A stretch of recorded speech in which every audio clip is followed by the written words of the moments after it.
guyyaa waldandeetti sadarkaa addunyaatti kabajamu ilaalchisee haala naannoo keenyaatti keessumayyuu naannoo Oromiyaatti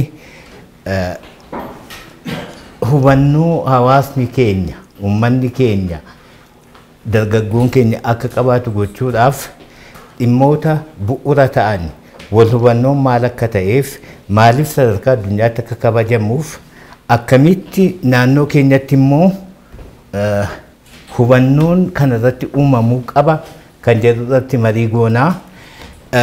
Marii kanarratti kan nu dhiyeessani Riyaakoo obboleeniini wajjin kitaaba sirna gadaa kutaa 1-8tti karikulamii yoggaa qopheessinu waliin hojjechaa turre beekumsa guddaa kanarratti qaba. Dubbiin isaa kan jalqabe waa'een tolerance yookaan waldandeettii jedhu kun tureera barri isaa. Even utuu United Nations yookaan mootummoonni gamtoomanii utuu hundeeffamiin dhaloota Mahatma Gandhi irraa kaasee kan jalqabedha. Akka addunyaatti guyyaan waldandeetti addunyaa International Day for Tolerance jedhamee United Nations yookaan mootummaan gamtoomanii kan labse bara 1995 ture. Bara 1997 irraa kaasee biyyoonni miseensa UNESCO and UN ta'an sadarkaa biyya isaaniitti guyyaa tolerance yookaan waldandeettii kana kabajaa turaniiru. Akka addunyaatti waggaa 24 oliif kan kabajame yoggaa ta'u akka naannoo keenyaatti fi akka biyya keenyaatti immoo akka Itoophiyaatti yeroo 12ffaadhaaf kabajamaa jira bara kana.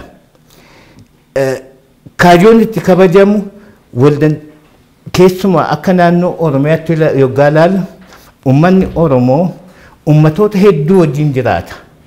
Naannoon Oromiyaa uummatoonni naannoo Oromiyaa keessa hin jirre tokko iyyuu hin jiru kan Itoophiyaa keessa jiru. Uummata adda addaa wajjin jiraata. Uummanni Oromoo ofii isaatiifis aadaa walitti siqu tokko ta'ee garaagarummaa keessa jiraata. Amantii adda addaa hordofaa. Ideoloojii yookaan siyaasa adda addaa hordofaa. Kanneen kana keessatti Oromoon tokko ta'ee nagaadhaan jiraachaa tureera. Ammas jiraachaa jira. Uummata ollaasaa wajjin jiraachaa jira. Haa ta'uuti yeroo dhiyoodhaa kaasee nageenyi wal dhabiinsi wal hubannoon dhabamuun naannoo Oromiyaa keessatti uumamaa tureera. Ummatoonni walitti bu'aa turaniiru. Namoonni miidhamaa turaniiru. Ammallee mallattoowwan taateewwan kun iddoo addaatti mul'achaa jira. Sababni isaa tokko akka UNESCOon jedhutti ummatoonni kan walitti bu'an yoggaa waldandeettii dhabanidha jedha.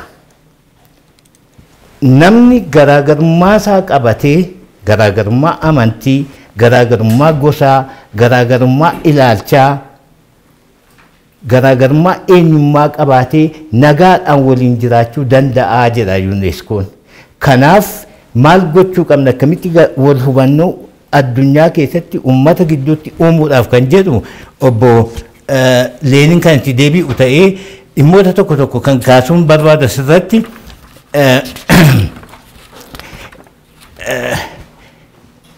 waldandeettii jechuun yookaan tolerance jechuun garaagarummaa keessatti walta'iinsa uumuu jechuudha. It means tolerance is harmony in difference jedha UNESCOon. Tolerance is harmony with difference. Garaagarummaan jira.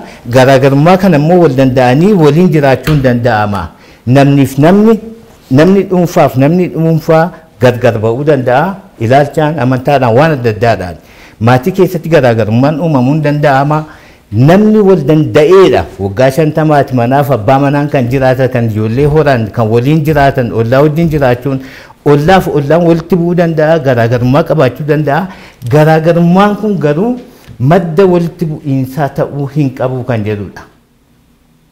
Wal danda'anii waliin jiraachuudhaaf bareedinaaf ta'aa jira UNESCOon.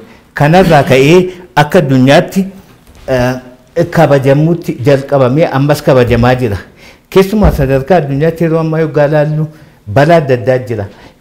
Terrorizimiin jira, hate speech terrorism yookaan shororkeessummaan sadarkaa addunyaatti baay'ee bal'atee jira. Extreme nationalism yookaan finxaaleeyyoonni iddoo adda addaatti addunyaa kana keessatti baay'ee bal'atee jira. Hate speech yookaan jechoota jibbinsa sadarkaa addunyaatti ummatoota gidduutti babal'achaa jira. Biyya keenyattis yoggaa ilaallu feesbuukii maal sooshaal miidiyaa adda addaa mainstream miidiyaa irratti wanta arginu kun waan walitti nama fidutu hin ta'in waan garaagarummaa babal'isutti adeemaa jira. Kanaaf garaagarummaan kun dhiphachuu qaba. Garaagarummaan ilaalchaa amantaa ideoloojii eenyummaan kun bareedina ta'ee waliigaltee kan itti uumamu malee wal dhabiinsaaf lola kan itti uumamu ta'uun qabu kan jedhuun kabajamaa jira. Eega kanan jedhee gara boodaatti ittiin deebi'aa obboleessi koo Leeniin daqiiqaa itti aanan 40 waraqaa ka'umsaaf ta'u mariif ka'umsaaf qabu akka dhiyeesseen walitti deebinaa galatoomaa.